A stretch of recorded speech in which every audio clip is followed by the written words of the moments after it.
Welcome to Suman TV. నేను మీ నవీన్. ప్రస్తుతం మనం ట్రీట్మెంట్ రేంజ్ హాస్పిటల్లో ఉన్నాము. మనతో ఉన్నారు ప్రముఖ laparoscopic and laser surgeon doctor Kareddy Sridhar Reddy గారు. హాయ్ సార్, నమస్తే అండి. సార్, మీ ఫ్యాన్స్ మీ వీడియోస్ కింద కొన్ని కమెంట్స్ పెడతా ఉన్నారు. సో పైల్స్ వీడియో అంటేనే మీవే కనపడతా ఉన్నాయి సోషల్ మీడియా మొత్తంలో. సార్ ఎప్పుడు చూసినా పైల్స్ వచ్చాయంటే ఓకే సర్జరీకి వెళ్ళండి అని అంటా ఉన్నారు. కానీ ఒకవేళ ఫస్ట్ గ్రేడ్ సెకండ్ గ్రేడ్లో ఉంటే మీరు తగ్గించుకోవచ్చని ఫుడ్ హ్యాబిట్ చెప్తా ఉన్నారు. అట్లా కాకుండా ఏమైనా హోమ్ రెమెడీస్ ఉన్నాయేమో అడగండి అని చెప్పేసి కింద కామెంట్ వచ్చిందండి. ఫస్ట్ సెకండ్ గ్రేడ్లో ఉన్న పైల్స్కి హోమ్ రెమెడీస్ అనేది వర్కౌట్ అవుతుందా? ఎట్లాంటి హోమ్ రెమెడీస్ ఉన్నాయి? ఇవి ఫస్ట్ ఆఫ్ ఆల్ పైల్స్ వచ్చినాయి అంటేనేమో దానికి సర్జరీ తప్ప వేరే ఆప్షన్ లేదు. ఒకవేళ గ్రేడ్ 1, 2 పైల్స్ ఎలా చూడాలి, ఎలా గుర్తుపట్టాలంటే డాక్టర్ దగ్గరికి వచ్చి చూస్తే కదా తెలియదు. ఎందుకంటే 1, 2 అనేవి పెద్ద సిమ్టమ్స్ తెలియవు కాబట్టి ఖచ్చితంగా డాక్టర్ చూసిన తర్వాత మనం లోపల 1, 2, 3, 4 అనేది చెక్ చేస్తాం ప్రాక్టోస్కోపీ ద్వారా కాబట్టి తెలుస్తుంది. సో 1, 2 వచ్చిన వాళ్ళకి 100% సర్జరీ అనేది అందరికీ మేము ప్రిస్క్రైబ్ చేయము. ఎందుకు అంటే వాళ్ళు సిమ్టమాటిక్గా ఉండి ఒకవేళ పెయిన్ వస్తుంది, బ్లీడింగ్ వస్తుంది అట్లాంటి వాళ్ళకి 100% సర్జరీ చెప్తాము. ఒకవేళ మన రెగ్యులర్గా చూయించుకోనికి కొందరు వస్తుంటారు, సరే అసలు ఉన్నాయా లేవా నాకు ఎందుకో డౌట్ వస్తుంది, అట్లాంటి వాళ్ళకి 1, 2 ఉందంటే మేము సర్జరీ ప్రిస్క్రైబ్ చేయం.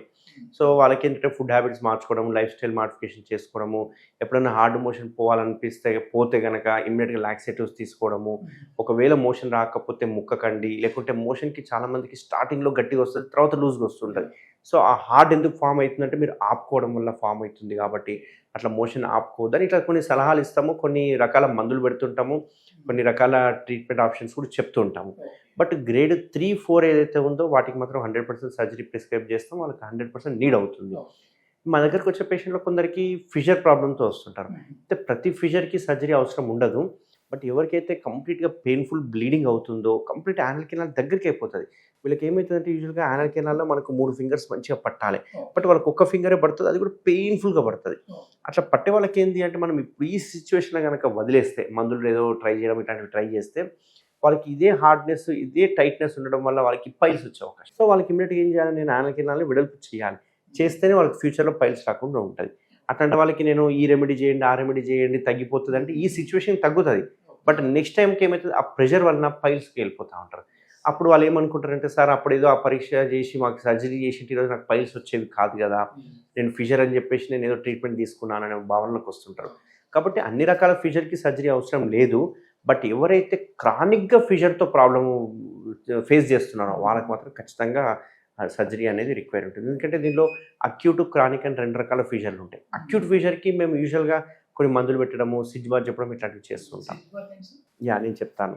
సో కొందరికి క్రానిక్ ఫిషర్ ఉన్న వాళ్ళకి ఖచ్చితంగా సర్జరీ అవసరం పడుతుంది. సో ఈ అక్యూట్, క్రానిక్ ఎలా గుర్తుపట్టాలి? ఇప్పుడు యాజ్ ఏ డాక్టర్గా నేను గుర్తుపడతా, యాజ్ ఏ పేషెంట్గా మీరు ఎలా గుర్తుపట్టాలి అంటే కనుక ఎప్పుడైతే మీకు వాష్ చేసుకుంటే పీలికలు తగులుతున్నాయి అంటే కనుక అది క్రానిక్ ఫిషర్. పీలికలు తగలట్లేదు అంటే ఇట్స్ అక్యూట్ ఫిషర్. సో మీకు పీలికలు తగులుతున్నాయి అంటే ఎన్నో రోజుల నుంచి మీరు ఫిషర్తో బాధపడుతున్నారు కాబట్టి వాళ్ళకి 100% సర్జరీ అవసరం పడుతుంది. అదే ఒకవేళ పీలికలు తగలట్లేదు, పెయిన్ఫుల్ బ్లీడింగ్ అవుతుంది, విపరీతమైన మంట నొప్పి ఉంది, మోషన్ పోయాక ఏ పని చేయబుద్ధి అవుతలేదు, నెక్స్ట్ డే మోషన్ పోవాలంటే కళ్ళలో నీళ్ళు తిరుగుతున్నాయి, ఇట్లాంటి సిమ్టమ్స్ అన్నీ ఉంటాయి కనుక దాన్ని అక్యూట్ ఫిషర్ అంటాం. సో ఇట్లా అక్యూట్ ఫిషర్ ఉన్న వాళ్ళకి నేను చెప్పే హోమ్ రెమెడీ అడిగారు కదా. సో హోమ్ రెమెడీ ఏంటి అంటే కనుక ఫస్ట్ థింగ్ సిడ్జ్ బాత్. ఈ సిడ్జ్ బాత్లో మనం ఏం చేస్తామంటే ఒక టబ్ తీసుకోవాలి. టబ్ కానీ లేకుంటే సిడ్జ్ బాత్ టబ్ అని చెప్పేసి ఇప్పుడు ఈ మధ్యన అమెజాన్లో కూడా దొరుకుతున్నాయి. అవి డైరెక్ట్ కమోడ్కే పెట్టుకోవచ్చు. లేదు అనుకోండి మనం అంట్లు కడిగిన తర్వాత గిన్నెలో వేసినట్టు ఒక పెద్ద టబ్ లాంటిది ఉంటుంది. అట్లాంటి టబ్ ఒకటి తీసుకొని అందులో కొంచెం హాట్ వాటర్, చాలామంది హాట్ వాటర్ అనగానే కాలిపోయేంత హాట్ వాటర్ వేసుకొని ఆ ఏరియాలో కాలిపోయిన వాళ్ళు కూడా ఉన్నారు. సో ఇక్కడ లూక్ వామ్ వాటర్ అంటాం కదా, జస్ట్ గోరెచ్చని నీళ్ళు, అంత అవసరం లేదు, గోరెచ్చని నీళ్ళు వేసేసుకొని అందులో బెటాడిన్ అని ఒక మందు ఉంటుంది.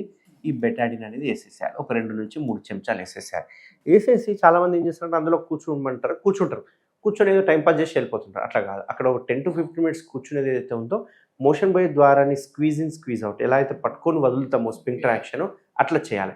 చేస్తే ఈ మందు ఆ ఏరియాలంతా వెళ్ళిపోయి క్లీన్ చేస్తుంది. అండ్ రెండవది ఇక్కడ హాట్ వాటర్ తీసుకోవడానికి రీజన్ ఏంటి అంటే ఈ చుట్టూ ఉండే మజిల్స్ కానీ స్పింక్టర్స్ కానీ బాగా టైట్ అయిపోయి ఉంటాయి. ఈ హాట్ వాటర్ తగిలగానే రిలాక్స్ అయిపోతాయి. రిలాక్స్ అయ్యే వరకు ఏమవుతుంది, మోషన్ కెనాల్ కొంచెం రిలాక్స్ అవుతుంది. అంటే దీనివల్ల పెయిన్ తగ్గుతుంది, మంట తగ్గుతుంది, మోషన్ మంచిగా వచ్చే అవకాశాలు ఉంటాయి, మంచిగా కంప్లీట్గా హైజీనిక్గా ఉండే అవకాశాలు ఉంటుంది. So first remedy sitz bath. ఈ సిడ్జ్ బాత్ చేయడం వల్ల డిజీజ్ పోతుందా అంటే పోదు. డిజీజ్ టెంపరీగా హీల్ అవుతుంది, అంటే టెంపరీగా మీకు పెయిన్ నుంచి బయటపడతారు. బట్ డిజీజ్ వాళ్ళు చేయాలి సార్. ఇది యూజువల్గా ఎవరైనా చేయొచ్చు. బట్ ఎస్పెషల్లీ అక్యూట్ ఫీచర్ అంటే అప్పుడే మోషన్ హార్డ్గా పోయింది, మంట ఉంది, నొప్పి ఉంది అట్లాంటి వాళ్ళకి ఇది చాలా బాగా పనిచేస్తుంది. అండ్ ఈవెన్ గ్రేడ్ 1-2 పైల్స్ ఉన్న వాళ్ళు కూడా సిజ్ బార్ చేయడం వల్ల నష్టం లేదు. అండ్ సెకండ్ థింగ్ ఏంటి అంటే మనకు లోకల్గా మనకు చాలా లోకల్ అనెస్థెటిక్ ఆయింట్మెంట్స్ దొరుకుతున్నాయి. లిగ్నోకెన్ కావచ్చు, లిడోకెన్ అని చాలా దొరుకుతున్నాయి. పైలెక్స్ అని ఇట్లాంటివి చాలా దొరుకుతున్నాయి. ఇట్లాంటి ఆయింట్మెంట్లు ఏం చేయాలి, సిజ్ బార్ చేసేసిన తర్వాత ఆ ఏరియాలో కొంచెం అప్లై చేయాలి. అప్లై చేయడం వల్ల ఏంటంటే వాళ్ళకి కొంచెం మంటలు, నొప్పులు తగ్గుతాయి అన్నట్టు. అండ్ మూడవ ముఖ్యమైన ఇంపార్టెంట్ ఏదైతే ఉందో ఇక్కడ వీళ్ళన్నీ చేస్తారు కానీ థర్డ్ది చేయరు. ఏంటంటే హై ఫైబర్ డైట్ తీసుకోవడం. ఇమ్మీడియట్గా డైట్ మార్చుకోవాలి, ఫైబర్ డైట్ తీసుకోవాలి, వాటర్ కంటెంట్ ఎక్కువ తీసుకోవాలి. ఇట్లాంటివి తీసుకుంటే నెక్స్ట్ డే మోషన్ ఫ్రీగా వెళ్తుంది. వన్స్ ఫ్రీగా వెళ్ళింది అనుకోండి పెయిన్, మంట ఇవన్నీ తగ్గుతాయి. బట్ ఇవేవి చేసినా కానీ ఇవన్నీ టెంపరీ మాత్రమే. మళ్ళీ ఒక్కసారి కనుక మీరు హార్డ్ మోషన్ పోయిందంటే మళ్ళీ కట్ అయిపోతుంది. సో మళ్ళీ ఇదే చేసుకుంటుండాలి. సో దీనికోసం మనం ఏం చేస్తామంటే రికరెంట్ అటాక్స్ వస్తున్నాయి అంటే వాళ్ళకి సర్జరీ చెప్తుంటాము. అక్యూట్ అటాక్ ఇప్పుడే ఫస్ట్ టైము ఒకసారి ఛాన్స్ ఇవ్వాలనుకున్నప్పుడు వాళ్ళకి ప్రిస్క్రైబ్ చేస్తుంటాం. ఇట్లా చేయడం వల్ల వాళ్ళకి కొంచెం వరకు రిలాక్సేషన్. మొత్తానికి లైఫ్ స్టైల్ చేంజ్ అయితే కంపల్సరీ అవ్వాలి. వాళ్ళు తీసుకునే ఆహారం కావచ్చు, దీనిలో మన నిద్రపోయే దాన్ని బట్టి కూడా ఉంటుంది సార్. ఎక్కువ నైట్ షిఫ్ట్లు చేసే వాళ్ళకి కూడా ఈ ప్రాబ్లమ్స్ చూస్తూ ఉంటాం. ఎక్కువసేపు సిట్టింగ్ పొజిషన్ లో ఉన్న వాళ్ళు ఈ వర్క్ ఫ్రమ్ హోమ్ వచ్చిన తర్వాత చాలా మందికి మూలశంకాలే అయిపోయాయి. ఎందుకంటే చాలా మంది ఐటీ ఎంప్లాయీస్ మా ఫ్రెండ్ సర్కిల్లోనే చూస్తూ ఉంటాను. అరే పెయిన్ వస్తూ ఉంది అని చెప్పేసి అంటారు. డైరెక్ట్గా అది మళ్ళీ డాక్టర్ దగ్గరికి వెళ్ళిన తర్వాత పైల్స్ అన్నారు అని చెప్తున్నారు. సో దీనికి ఏంటంటే సర్జరీ అని చెప్పేసి భయపడిపోతూ ఉంటారు. అంటే అమ్మో నేను సర్జరీ చేయించుకోవాలి, మళ్ళీ 25 రోజుల వరకు నాకు ఇబ్బంది పడిపోతూ ఉంటాను నేను అనుకునే వాళ్ళకి ఏం చెప్తారు, ఎట్లాంటి ట్రీట్మెంట్ ఉంది సార్? సో ఇక్కడ ఏంటి అంటే మామూలుగా మనము ఎగ్జామినేషన్ చేసేటప్పుడు పైల్స్లో రకాలు ఉంటాయి కదా. 1 అంటే చిన్నగా ఉంటుంది, అది యానల్ కింద లోపలనే ఉంటుంది, వీటితో ఇబ్బంది ఉండదు. 2 అంటే కూడా యానల్ కింద లోపలనే ఉంటుంది, దీనివల్ల కొంచెం వరకు మోషన్ అడ్డం పడే అవకాశాలు ఉంటాయి. యూజువల్గా 1-2కి పెద్దగా మనం చేయాల్సిన పని అయితే ఏం లేదు. 3 అనే వరకే ఇది మోషన్ కెనాల్ నుంచి బయటికి రావడం స్టార్ట్ అవుతూ ఉంటుంది. ఇక మాకపోతే మోషన్ పోయిన తర్వాత మళ్ళీ లోపలికి వెళ్ళిపోతూ ఉంటుంది. 4 అనేది బయటనే ఉండిపోతుంది, ఇంకా మళ్ళీ లోపలికి వెళ్ళదు. ఇవే కాకుండా బయట కూడా కొన్ని పైల్స్ ఉంటాయి, వీటిని ఎక్స్టర్నల్ పైల్స్ అంటారు. ఇప్పుడు ఇందాక చెప్పినవన్నీ ఇంటర్నల్ పైల్స్ అన్నట్టు. సో ఇంటర్నల్ పైల్సే మనకు కంప్లీట్ పెయిన్లెస్, దీంతో పెయిన్ ఉండదు, ఏముండదు. కానీ ఒక్కొక్కసారి బ్లీడ్ అయిందంటే విపరీతమైన రక్తం అనేది కారుతూ ఉంటుంది అన్నట్టు. ఇది చాలా డేంజర్ అన్నట్టు ఇంటర్నల్ పైల్స్. ఈ బయట పైల్స్ ఏమవుతుందంటే ఇవి ఒక కుషన్ లాగా ఉపయోగపడతాయి, ఇవి కూడా ఉబ్బడం స్టార్ట్ అవుతుంటాయి కొన్నిసార్లు. వీటిని మనము గ్రేడ్ 1, 2, 3, 4 అని చెప్తా అంటుంటాము. ఇవి ఎక్స్టర్నల్ పైల్స్ అంటుంటాము అన్నట్టు. సో ఈ 2 రకాల పైల్స్ ఉంటాయి కదా. ఇంకో 3 రకం పైల్స్ ఏంటంటే కొన్నిసార్లు ఇందులో ఉన్న రక్తం గడ్డగట్టేస్తుంది. గడ్డగట్టి ఇదంతా నల్లగా అయిపోయి హార్డ్ అయిపోతుంది. దీన్ని థ్రాంబోజ్డ్ పైల్ అంటాం. అంటే ఇది పైలే కానీ లోపలంతా రక్తం గడ్డగట్టిపోతుంది. గడ్డగట్టేసేసి మొత్తం పైల్ అనేది గట్టి హార్డ్ అయిపోతుంది.